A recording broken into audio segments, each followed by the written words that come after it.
This is Feuerstein-Vygotsky video script number 4. My notes begin by saying garbage in, garbage out applies to minds as well as to computers. The mind needs the proper tools and support from the environment to process the data using ways that yield dependable results. In other words, our brains are impacted by a great deal of data every day, and we need the tools to be able to analyze and catalog and study or think about those various things. The adequacy and value of the results must be measured and judged against eternal standards, not situational maybes or what-ifs. There's only one straight and narrow way, and here we must find it. In some endeavors, there are no easy shortcuts. This is a quote from Ahrens that says, it must not be forgotten, however, that the reasoning modes and processes proper to academic inquiry are skills that must be mastered. They are not a matter of style or preference. So the academic skills are as they are. They exist on an eternal plane, and as Joseph Smith has counseled us, we need to be able to search and to ponder. Now, to me, this just simply means that the process of helping a human soul is not just imparting information or lectures or other thing, but it is a very broad-ranging effort that involves both the emergence and consolidation of thinking skills and many other things that can have an impact on the intervention that you want to desire, that you desire to create to aid someone. This whole study guide covers 8 broad domains of things that can be known, things that you can do and use in creating interventions that are effective and that will bless souls, and by which you can lead them to Christ. So let's not pretend here that we're on a holiday. This is hard work. This requires scholarship and dedication. I always think of Stephen R. Covey when he was writing The Spiritual Roots of Human Relations. He went to Hawaii to have enough solitude to be able to write that marvelous book. And he said there were just days when he had to plant the seat of his pants in his chair and stay there in order to produce what he did. I'm sure that there are many of us who would agree to those kind of things. I've been sitting in this chair off and on for 5 years, and almost all of my spare time in the last 2 or 3 years, so I know what that means, and it's what's required. But the results are more than worth it. It's so marvelous. The kinds of things that a human being can produce with the help of the Spirit and a fierce determination, dedication. Now, quoting Vygotsky, remember we're studying Feuerstein and Vygotsky, and now we're considering this quotation from Vygotsky. Higher order cognitive functioning first arises in the social plane of experience and then subsequently becomes internalized as a form of inner speech within the individual. Without appropriate MLD, mediated learning experience, they may be deprived of some of the characteristics of human learning responsible for adaptability to new situations. In other words, without this structuring that the mind depends on the environment for help with, if they don't get it, it means that capacity of their minds may not develop because they can't develop it alone and on their own. In this case, for instance, of gifted underachievers, just so I don't lose you here, if you don't have these characteristics, you may not be able to adapt to new situations. And doesn't new situations mean internalizing the culture of godliness, and the aspects of personality that helps a person become all that their Father in heaven wants them to be. Without the help and the development of the mind to accompany their study and effort, it may not happen. I hope you'll find this again in Feuer and other places and start to allow for it when you want to interact with someone else. This is the case, for instance, of gifted underachievers.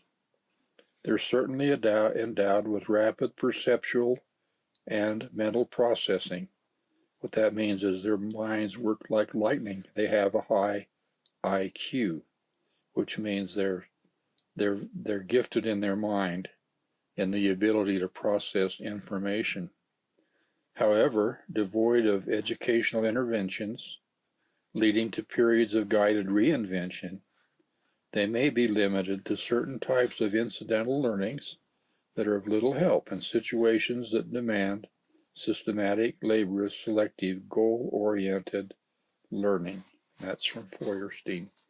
And I'm sure you know, very, very intelligent, that is, people with high IQs who've only been able to think them into prison or disaster or some other place because they don't have the adaptive capacities in their mind to reason to intelligent decisions, which is what Sternberg wants to help you with. MLE means mediated learning experiences. We'll define this shortly. Speak to its strengths and weaknesses as a tool in our work. Feuer calls similar but certainly not identical interventions also. So this mediated learning experience appears in a lot of different ways. And we need to make sure that we're fashioning a way that is attuned to the culture of godliness and the society of Zion, so that these things are leading people there. Okay, a rapid-fire brain is a very small part of what makes a human effective, or that creates a fully articulated human mind. Other factors are more important to success in life. IQ, that is, rapid perceptual learning, as Sternberg and others will show, it's only a small part of the intelligence a person needs to navigate successfully through life. And so a great part of our effort is going to be to understand this and intelligently create interventions. A fully articulated human mind is the only vehicle in creation that can acquire and sustain an enlightened Christian conscience.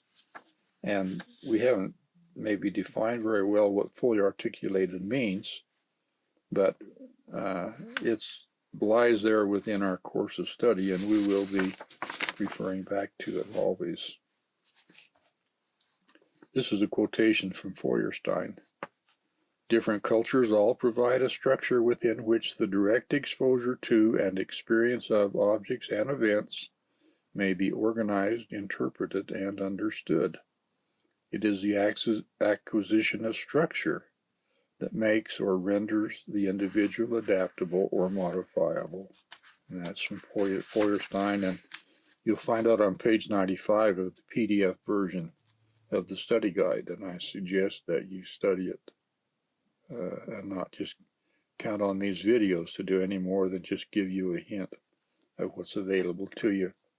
But I'm the father of 10 children. I've been in the delivery room 9 times, and I've seen these infants from birth, and I've watched them, how their little minds, even before they can fully focus their eyes, they're trying to figure out what's going on, how it works.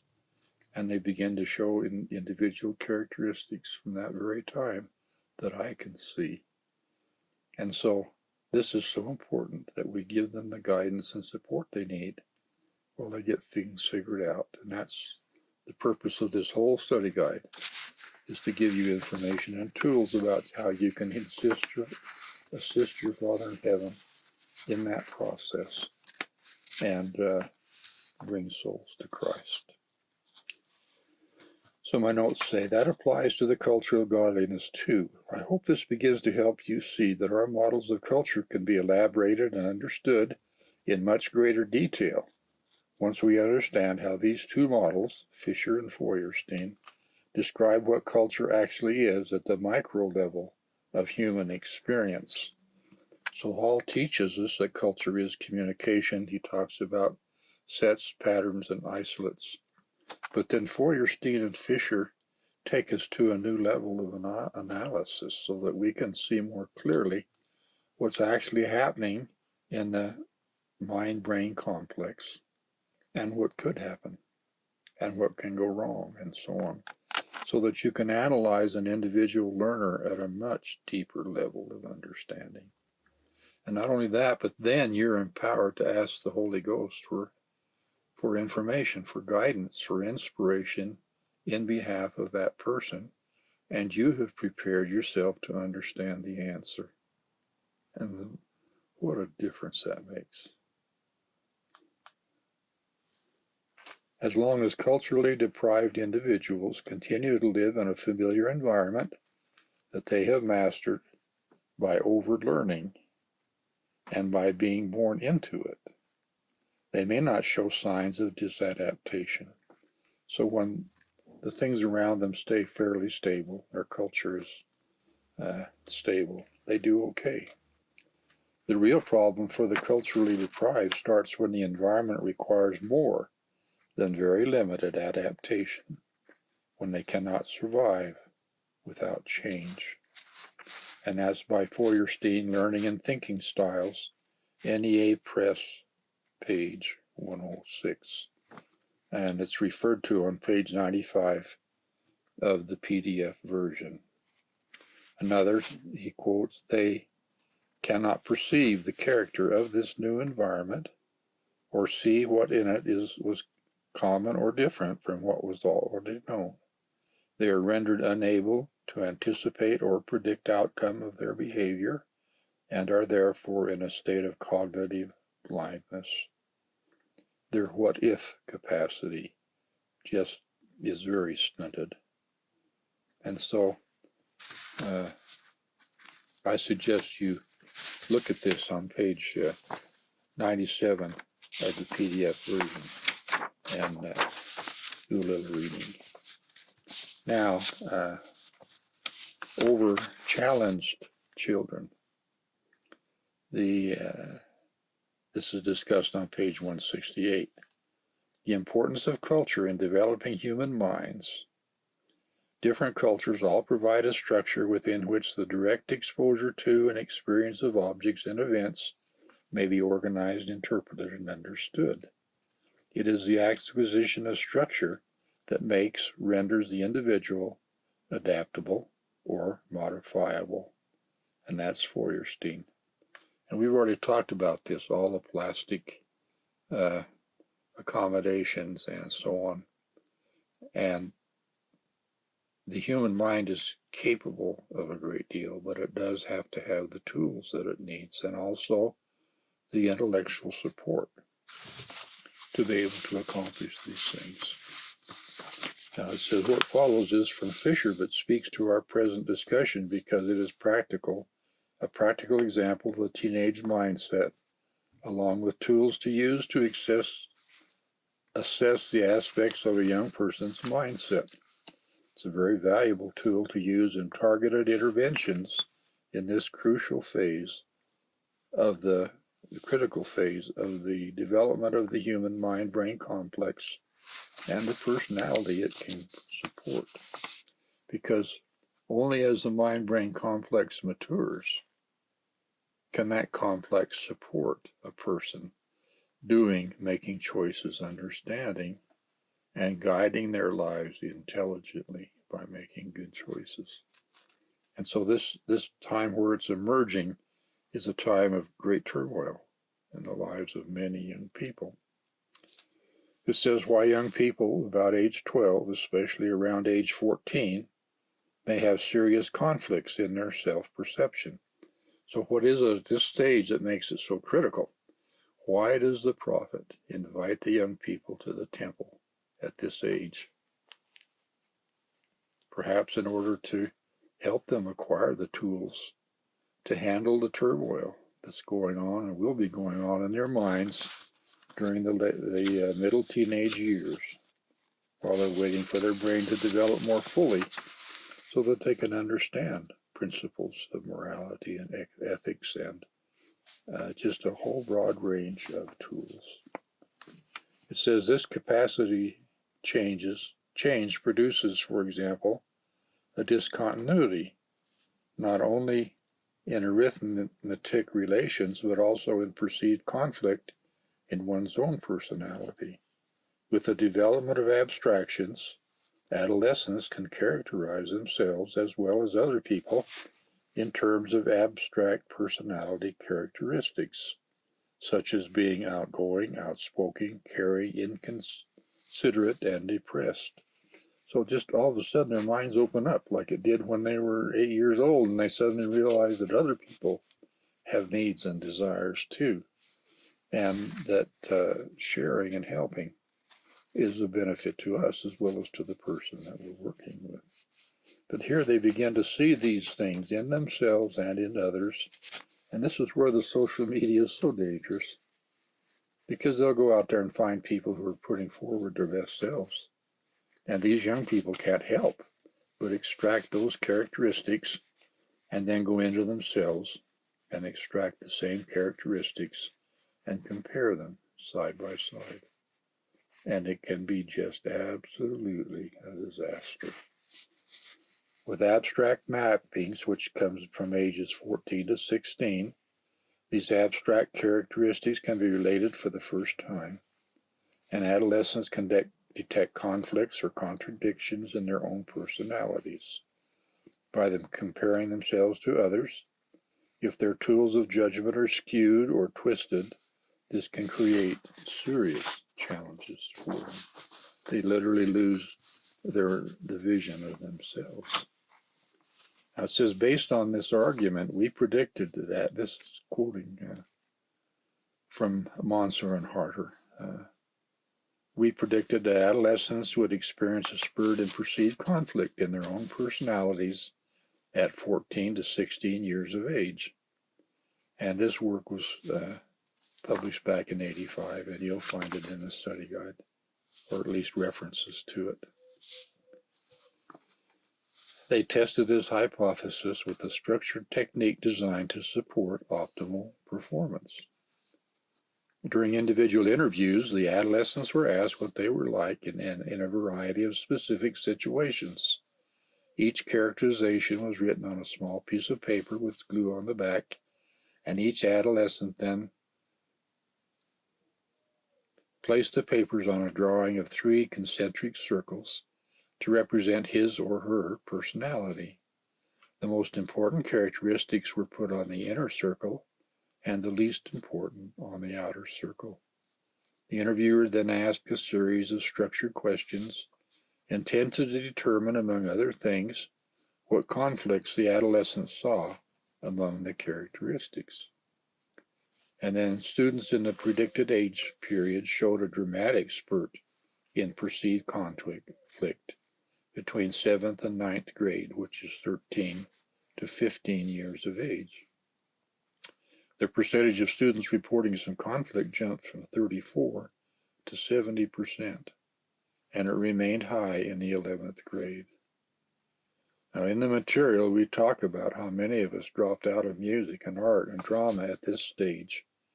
That is, we began to compare ourselves, and we didn't show up very well, and we said, there's no use in doing this.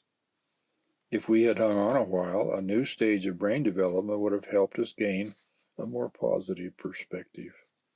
This insight is one more tool in our kit. We speak of how important affective relations are to promoting guided reinvention. Affect means friendly and warm. Now, the interesting thing is that so many adults later in life come back to those arts or crafts or musical attainments that they gave up on when they were adolescents, because now they have a better perspective. They can see themselves doing it better. Now, moving on, thus the critical importance of effective educational interventions. At the upper levels of possible thought, especially levels involving the manipulation of abstractions, 75% of tested individuals do not or cannot think at that level of complexity, no matter that their brain has grown or matured enough to support such effort. That means adults. You go down to the mall today, look around you, 3/4 of those people are not using complex abstractions to resolve the issues and conflicts and challenges in their lives. They're using lesser tools. And no matter that they have been involved in schooling even for many years. And why is this? Because they haven't experienced, as Feuer describes, sufficient MLE or mediated learning experience, which is defined as knowing, intentional, expert intervention designed to expose the individual to experiences and learning that will render them flexible, able to adapt to new situations in their environment. And you'll find more of this in the chapter on Feuerstein. But in my work, in my own curriculum, in the 7th and 8th grade, Utah and U.S. history, I designed activities such that I just literally dragged the whole class. It didn't work all that well. It worked well with some individuals. I drug them back and forth across their zone of proximal development and helped them begin to acquire the structure that would support their minds as they thought at this more advanced and complex level. It has great benefits for those that you can help. If you can learn, even as you're presenting an intervention to change someone's heart, you can also couch it in such a way that it helps them develop the necessary intellectual tools to take advantage of what you're offering. I feel like this is approaching an understanding of teaching as Jesus teaches. Perhaps you can look into yourself and see with those interventions where he's intervened with you that these are some of the elements of that interrelationship. Okay, the zone of proximal development has a clear intuitive meaning. Given a particular problem-solving task, this zone is identified by those parts of the problem-solving act that are beyond the ability of a person to carry out independently, but that a person is capable of carrying out with sufficient assistance from a teacher or more capable other. We can say that teaching occurs only when the teacher or more capable other assists the student in performing a previously unattainable element of a problem-solving task. That comes from an article called True Teaching by Tharp and Gallimore, and it is quoted around page 175 of the PDF version of the study guide. And it's also on a thumbnail with this video. It says, true teaching can occur only when a teacher or more capable other assists the performance of a student so that the student advances through his or her zone of proximal development for the learning task at hand. And the thing is that through the interaction in a warm and friendly environment, as you watch their problem-solving efforts, capacity, you can begin to see where they are, just how far they can advance beyond their current abilities with your help. And the literature says that in some cases, I think Vygotsky himself said, in some cases, they can advance 6 years or 6 months beyond their current level. Others can advance as much as 2 years beyond their current ability. And if you don't know what that ability should be, Fisher gives you charts and lists and examples of the kinds of mental development that you could be looking for. Now, we're starting to get pretty serious here. We've gone through a few of these domains and we're beginning to smoke out some really powerful concepts and ideas. I do hope that they'll come to you and that you'll be able to use them and that you'll be a blessing to those around you because of it. Thank you for joining me today.